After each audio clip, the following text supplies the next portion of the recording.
Good day everyone, I'm Maria Luisa Ambesta and I'm going to discuss about the teaching poetry and the dramatic poetry. First, let us know what is poetry. Poetry can be used in teaching to help the students learn about phonetics, letter sounds, sentence structures, and parts of the speech, and other more or many more grammar skills. Poetry is a form of literature that uses aesthetic and rhythmic language to express their emotions, ideas, and experiences. Poetry also provides a freedom of expression for students to express themselves and their identities with metaphor, imagery, and symbolism. Being able to use language freely in this way will help students to gain new perspectives on life and ordinary experiences. And now let's move to the review on the genres of poetry.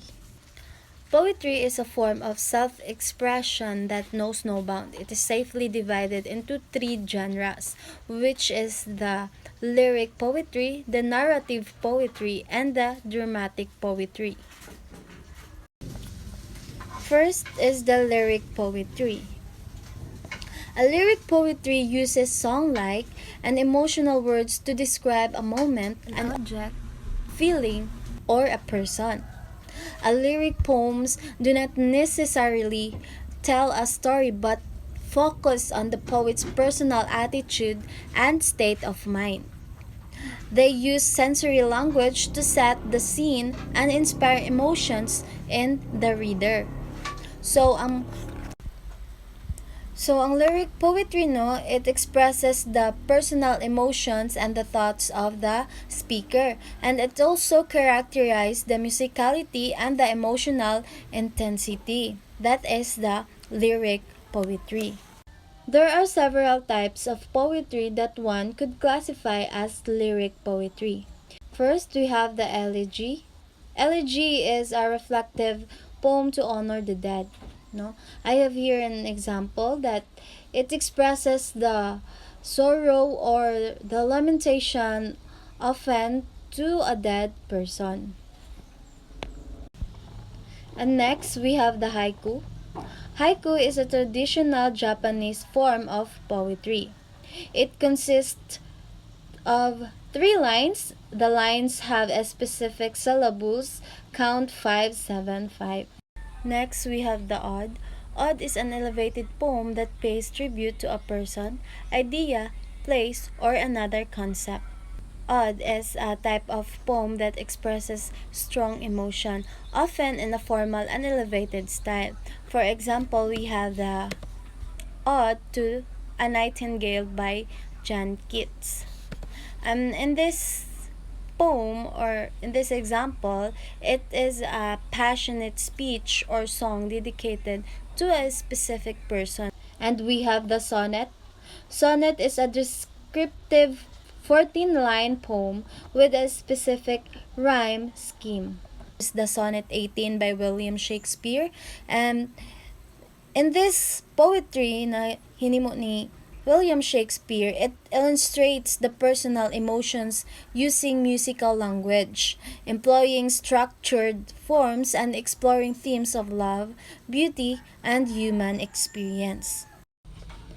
Done discussing about lyric poetry and its four main genres, now let's move to narrative poetry.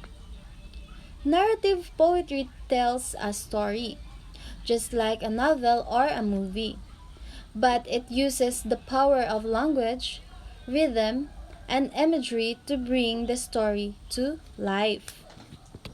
No? So, a narrative poetry, no, it allows the poets to explore the different worlds, characters, and themes through the art of storytelling.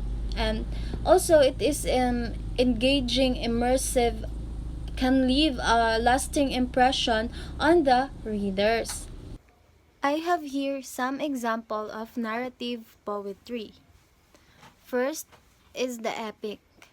Epic is a long narrative poems that celebrate heroic deeds and the history of a nation or culture. They often feature supernatural elements, gods, and a grand scope. The famous example of epic narrative poetry include the Odyssey by Homer and the Beowulf. Next, we have the ballad. Ballad is a short narrative poem often set to music that tells story of love, loss, adventure, or tragedy. They are often characterized by simple language, repetition, and a strong emotional impact. Examples of this include the Barbara Allen and the Ballad of the Green Berets. And the metrical romance. The metrical romance is a longer narrative that focuses on themes of chivalry, courtly love, and adventure. They often feature knights, damsels in distress, and magical elements. Example include is Sir Gawain and the Green Knight and the Song of Roland. And now we have the last genre of poetry, which is the dramatic poetry. A dramatic poetry, also known as a dramatic monologue. It is meant to be spoken or acted. So I have here an example of dramatic poetry, which is the theater. The theater is like a movie, but real people will acting out the story on the stage, no? So they will exchanging dialogues, and that is the example of a dramatic. um, Many dramatic poems appear as monologue or soliloquy. First, we have the monologue.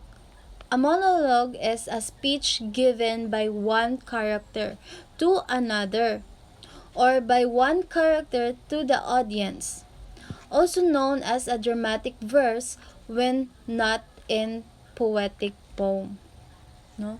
So, ang monologue is a speech that given by one character to another character, no? That is a monologue. And the soliloquy is a speech given by one character to himself or herself. So, kung ang monologue is one character to another character, ang soliloquy is from one character to herself lang pod. That is a dramatic representation of inner monologue. Similar to narrative poetry, dramatic poetry tells a story. Both forms use language to create narrative, weaving together events, characters, and themes. And also, both has emotional impact and use figurative language. But narrative poetry focuses on telling a story, while dramatic poetry focuses on dialogue and action. Always remember that lyric poetry is a type of poetry that expresses the personal emotions and thoughts of the speaker.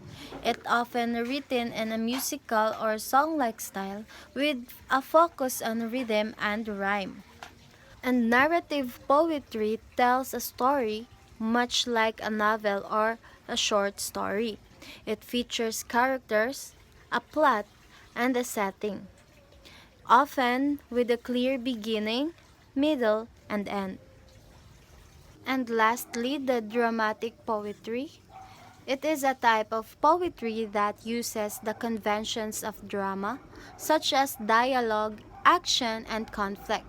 It often features multiple characters and explores themes of human experience, relationships, and social issues.